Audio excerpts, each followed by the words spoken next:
அனைவருக்கும் வணக்கம். ரொம்ப கிட்டத்தட்ட ஒரு 6 மாசத்துக்கு அப்புறம் வீடியோ இன்னைக்கு தான் போடுறேன். அதுவும் நியூ இயர் அடுத்த வருஷம் எப்படி இருக்கும் என்ன அப்படிங்கிறது எல்லாமே மென்ஷன் பண்ணலாம் அப்படிங்கிறது தாங்க இந்த வீடியோ. நிறைய பேர் ஃபோன் பண்ணி கேட்டுட்டு இருந்தீங்க. ஏதாவது சும்மா சிம்பிளாக லெவல்ஸாவது போட்டு விடுங்க சார், அந்த இது உங்களால் டைரெக்டாக போட முடியலனா அப்படின்றத நிறைய ரெக்வஸ்ட் கொடுத்துருந்தீங்க. அனைவருக்கும் நன்றி.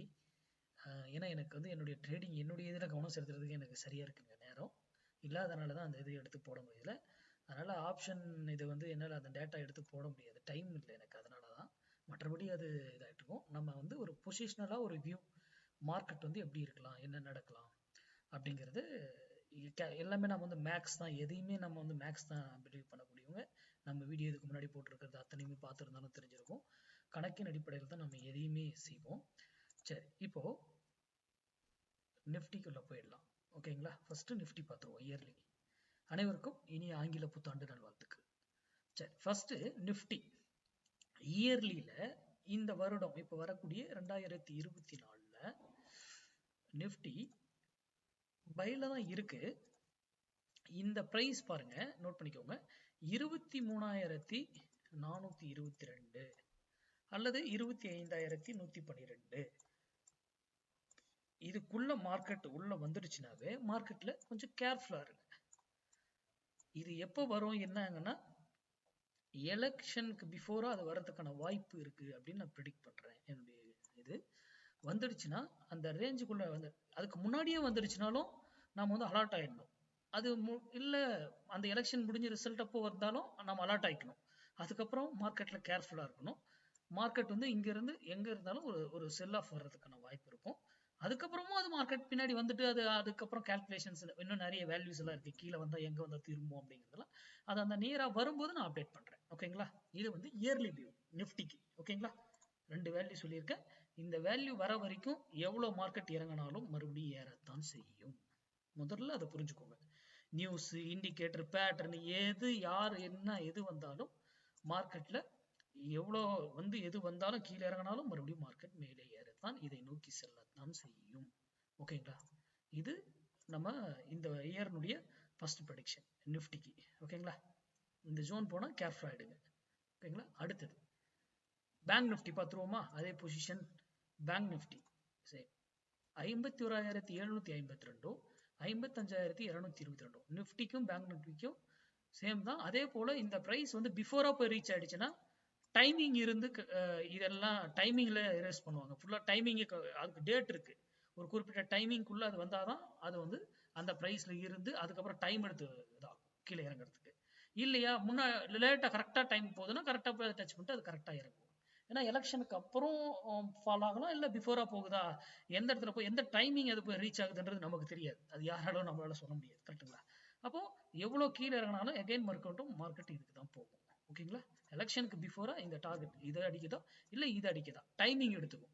இப்போ வந்து எலெக்ஷன் முன்னாடி இந்த டார்கெட் தான் போய் ரீச் பண்ணுதுன்னா அப்போ இங்கிருந்து இதாகிறதுக்கு வாய்ப்பு உண்டு. அதே போலதான் நிஃப்டிலையும் இங்க போயிடுச்சு அதுக்கு முன்னாடி அப்படின்னாக்கலாம் அப்போ அங்கிருந்து இதாகிறதுக்கு ஃபாலோ ஆகிறதுக்கான வாய்ப்புகள் கிடைக்கும். அப்போ நம்ம எடுத்துக்கலாம். அப்போ இது வரைக்கும் இப்போ என்ன, மார்க்கெட் பைல தான் இருக்கு. ஓகேங்களா? இயர்லி முடிஞ்சதுங்களா? சரி, இப்போ மந்த்லி பார்த்துருவோமா? மந்த்லியில நிஃப்டி 22,378 போச்சுன்னா செல்லிங் ஆகிறது. இது எல்லாமே ஸ்பாட் லெவல்ஸுங்க. செல் பண்ற எல்லாமே நான் சொன்னது இதுல எல்லாமே ஸ்பாட் லெவல்ஸ் தான் நான் சொல்லியிருக்கேன். இந்த இடத்துல போனா செல் சான்சஸ் கிடைக்கிறதுக்கான வாய்ப்புகள் இருக்கும். எதையுமே எட்ஜிங் இல்லாம பண்ணாதீங்க, எட்ஜ் எடுத்து பண்ணுங்க கேர்ஃபுல்லா. ஏன்னா நம்ம வந்து இது வந்து நம்ம சொல்றோம்னாலும் நான் சொல்றதும் நம்ப கூடாது. உங்களுக்கு தெரிஞ்சாதான் நீங்க எதையுமே செய்யணும் அப்படிங்கிறது என்னுடைய இது. அதனால நிறைய படிங்க, எல்லாம் தெரிஞ்சுக்கிட்டு அதுக்கப்புறம் ட்ரேட் பண்ண பாருங்க. அதே போல மார்க்கெட் 21,152 வந்ததுனால இங்க இருந்து பை ஆகிறதுக்கான வாய்ப்பு இருக்கும் இந்த மந்த்துக்குங்க இது. ஓகேங்களா? வீக்லி லெவல்ஸ் வந்து டைம் இல்லை எனக்கு இப்போ எடுத்து நான் இப்போ 12 மணி டைம் என்ன 11:30 ஆகுது. 12 மணிக்கு நான் நியூ இயர்க்கு முன்னாடியே போடணுன்றதுக்காக இந்த லெவல் போடுறேன். இது வந்து நிஃப்டிக்கு. அடுத்தது பேங்க் நிஃப்டிக்கு வீக்லி மந்த்லி லெவல்ஸ் 49,892 வந்தாக்குல அங்கிருந்து செல் ஆகிறதுக்கான வாய்ப்பு. இந்த ஸ்டாப் லாஸ் எல்லாத்துக்குமே 49,122 கொடுத்துருக்கேன். ஸ்டாப் லாஸ் போட்டு பண்ணக்கூடாது. அந்த இடத்துல க்ளோசிங் பேஸ்டோ நீங்க உங்க மெத்தட் என்ன இருக்கோ அதை வைத்து அது பண்ணணும். ஏன்னா மந்த்லின்ற போது அதுக்கு தகுந்த ரியாக்ட் ஆகும். நீங்க ஸ்டாப் லாஸ் உங்க வியூ, நீங்க எப்படி க்ளோசிங் பேஸ்ட் வச்சு பண்றதோ, இல்ல நீங்க ஏதாவது ஒரு இல்ல நான் வந்து 15 மினிட்ஸ் கூட வச்சுக்கோ 1 ஹவர் அப்படி நீங்க எப்படி எடுத்துக்கிறீங்களோ அது உங்களுடைய சாய்ஸ் இந்த பிரைஸ். ஆனா மந்த்லிங்கும் போது டே வைஸாவது குறைந்தபட்சம் இருக்கணும்ன்றது தான். அப்போ எட்ஜிங் எடுத்துட்டு பண்ணீங்கன்னா உங்களுக்கு சிறந்ததா இருக்கும். அதே நிஃப்டி இது பையிங்க்கு 46,692 தான் பை ஜோன்ஸ் பையில கிடைக்கும். மார்க்கெட் எவ்ரி டிப் கீழே இறங்கினாலும் இயர்லியில பையில தான் இருக்கு. அப்போ எங்க வந்து நமக்கு பை ஆப்பர்ச்சுனிட்டி கிடைக்குதோ அங்கெல்லாம் மார்க்கெட் அப்சைட் போவதற்கான வாய்ப்பு. இது இயர்லி வியூ பார்த்துருக்கோம்.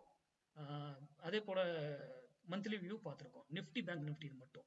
அதே போல நான் நிறைய இதெல்லாம் சொல்லியிருந்தேன்.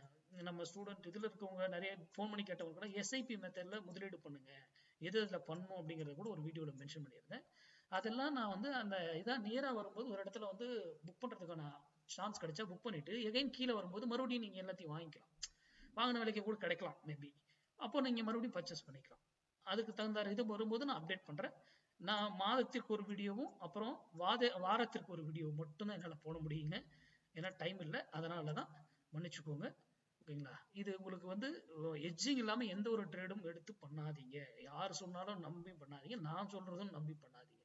உங்களுக்கு விருப்பம் இருந்தால் இந்த லெவல்ஸை பாருங்க, எடுத்துக்கோங்க. இல்லையா இதை தவிர்த்துடுங்க. நன்றி, வணக்கம், வாழ்க வளமுடன்.